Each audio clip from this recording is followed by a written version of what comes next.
residence of the American ambassador. Antlers.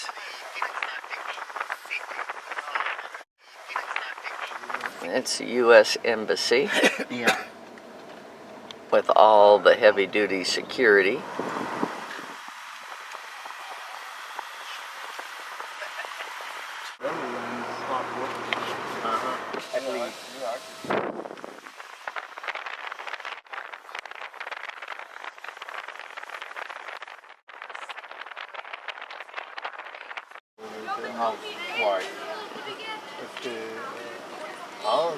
It's 11:15. What are these kids doing on Thursday?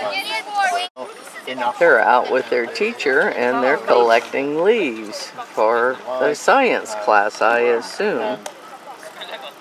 It's the waterfront at Vaxholm, V-A-X-H-O-L-M. It's north of Stockholm. People live here year-round, but some of them have summer places.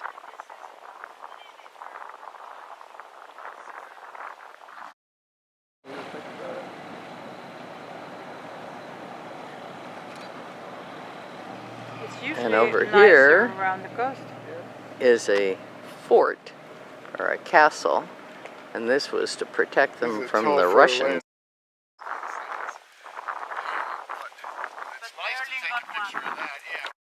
So here's another picture of the castle. Shoot anything in anger, or they build it? All the questions I don't know any answer. And Katie says that red is the traditional color of houses in the north of Sweden. It says, welcome to Vaxholm. We are on a ferry, and this is where we were walking just a few minutes ago.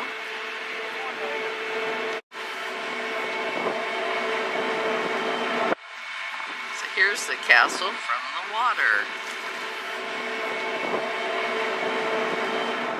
This is looking off the other side of the ferry.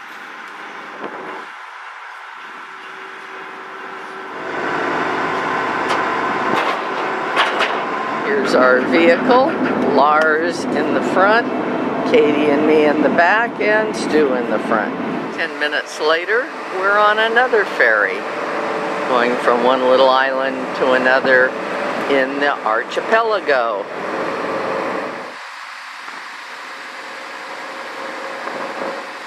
I suppose that was defensive fortifications back when the Russians might have been invading by sea. This is another little Swedish village on the archipelago.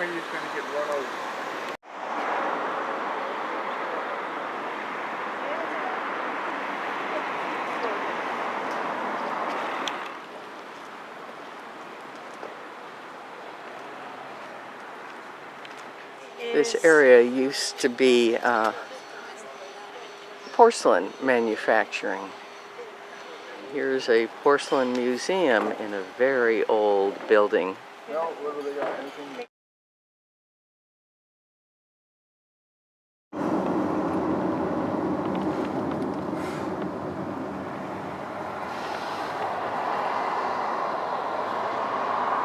Here's our hotel, the Radisson Blu, and our rooms up there facing this apartment building.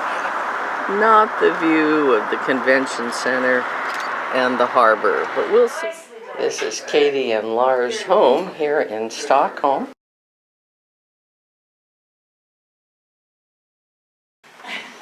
And we're going to have dinner here in a few minutes. Do we want to swing that one around to this part of the table? Here's here? Katie and Ray I think. and Stu. Why don't you come and sit there? We have Marilyn But don't sit down and before you have Lars. taken some food. Oh, okay. Oh, did you hear me? It's just the first and second row.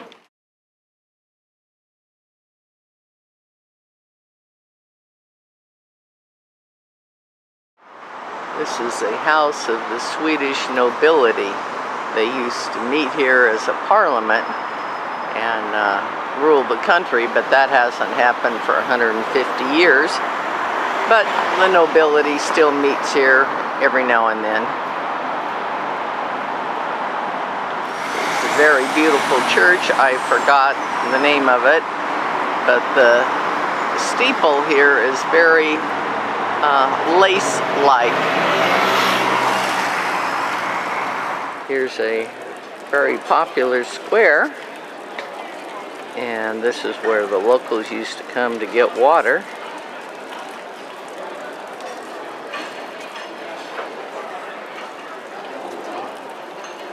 Nice place to hang out right in front of the Nobel Museum. These storefronts look really Dutch, but my guess is 1600s. And this is the Nobel Museum. We went into the gift shop and it looked like, you know, a bunch of people got a bunch of prizes and they got pictures, and it didn't look like something we needed to do. This poster on the side of the building shows the various anchor irons that were used at different times in the Middle Ages to support buildings. And out of the side of the Royal Palace is this fountain. There's evidently one on the other side, but we can't see it now because of construction. There's a guy marching up there back and forth.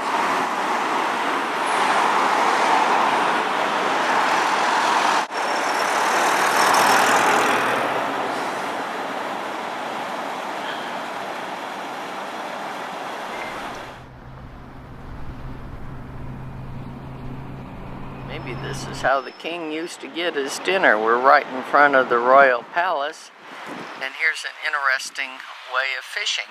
Drop these in the water, pull them up.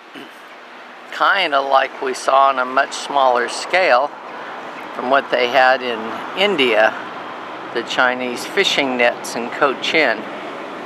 They were much bigger. This looks equally as effective though. This is the oldest park in Stockholm. It's right in front of the palace, and the king had a nice park here in medieval times. They didn't have these nice fountains, and who knows when they put that statue in. We got his backside. Across the bridge, the Riksdag is the the old Parliament building. It was built in the late 1800s, finished 1904.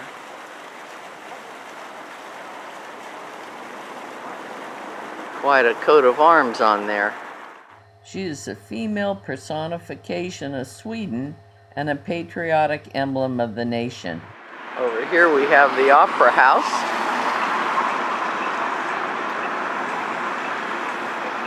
Art Nouveau era, I'm sure.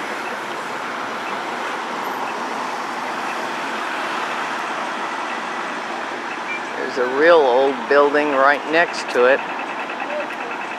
Okay, we got green.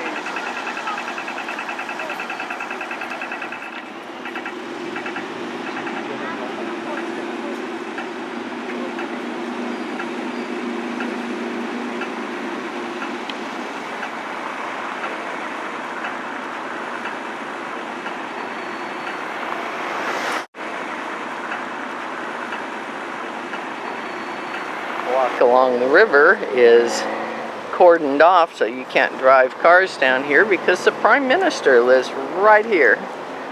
No guards out here. There is a lot of security around, but you wouldn't know it unless someone told you. Founded in 1722, this is the oldest restaurant in the world to have been consistently in the same location. Wikipedia reports that the surroundings and environment are more or less unchanged since the day the restaurant opened. I don't remember what we ate, but it was delicious and exquisitely prepared. Rarely do we find Napa wines in Europe, but here's some very good ones, including Stu's favorite winery, Schaefer. After dinner, Stu took some other pictures inside the restaurant. There's many dining rooms, and The entire building is now owned by the Swedish Academy. Every Thursday, the Academy, who nominate the winner for the Nobel Prize for Literature, meet here for their weekly dinner. We happened to spot this beautiful McLaren on a street in Gamlistan.